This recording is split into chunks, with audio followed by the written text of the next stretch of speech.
I think that one thing I'm noticing with coaches is other coaches, and you might be able to help with this, is trying to balance your own personality and who you are as a coach with other people, other students, what they want to get out of their singing, and trying to like basically shape your help for them like around what they want, not what you want necessarily, and trying to like grapple with that problem. Like, have you found that? Like, how do you work through that with students So and I found yourself? that I found that it's most helpful to approach it in a similar way to the way I approach therapy. So, in therapy, a lot of people want to be able to get guidance. They want to, I should preface this. I'm a psychotherapist, and so that's kind of a, a, a place that I draw from to be able to kind of inform my work as a vocal coach. But I try not to impart my own advice and my own kind of like, hey, you should do this, and hey, you should do like I don't see a therapist as somebody who is an advice giver.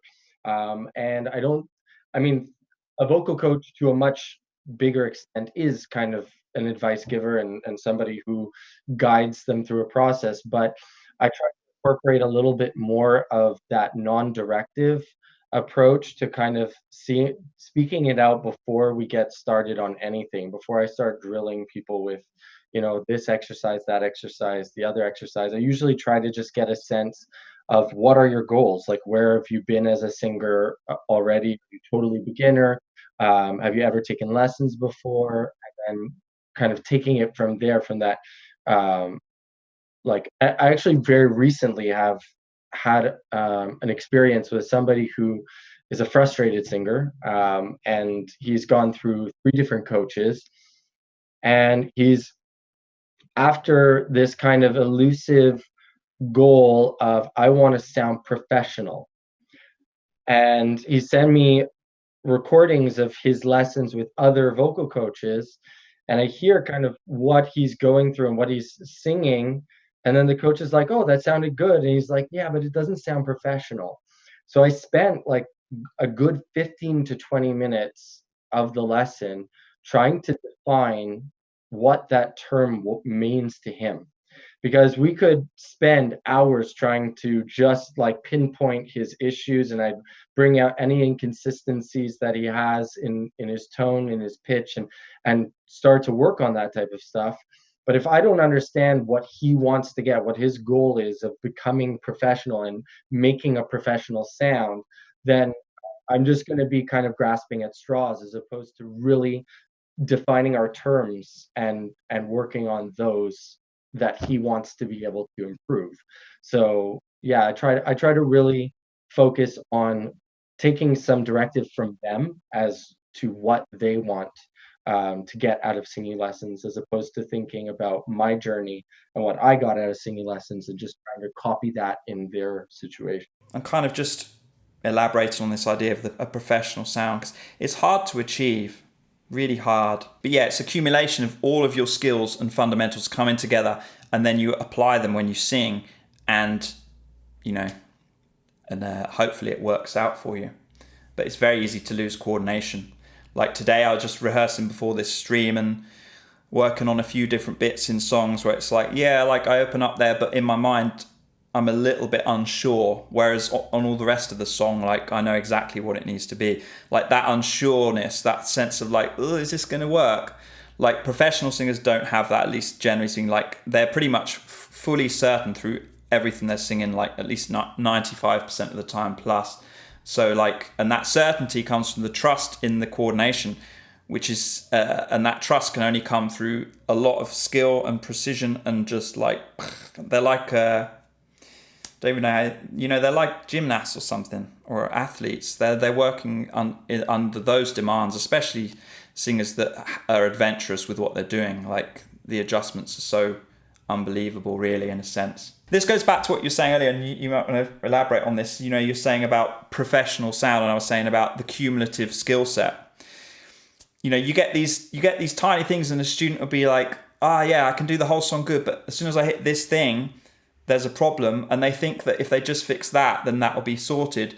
They don't realize that that smaller problem, it sprawls out across everything they do, really.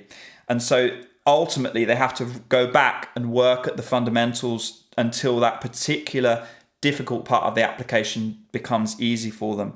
And then that means that they fix that problem, and they fix all the problems that all the times that particular problems comes up in all the songs they sing, rather than trying to band-aid over problems all the time. And this is a problem that coaches have all the time with working at the voice, is you can kind of either mask a problem, by closing down the mouth and warping the vowels and and kind of band-aiding it a little bit, or you can just rewind and fix the basic fundamental issue with the voice. And that's a harder problem to fix, but it has a better result longer term. This kind of balance is another thing for coaches. I don't know if you've got any thoughts on that. After those 15 minutes of kind of going through and figuring out what he meant by that, I realized, based on him showing me other singers, that he showed what he's looking for and what they're doing versus what he's doing, that it really had to do a consistency of tone, that he had a very inconsistent compression as he was singing.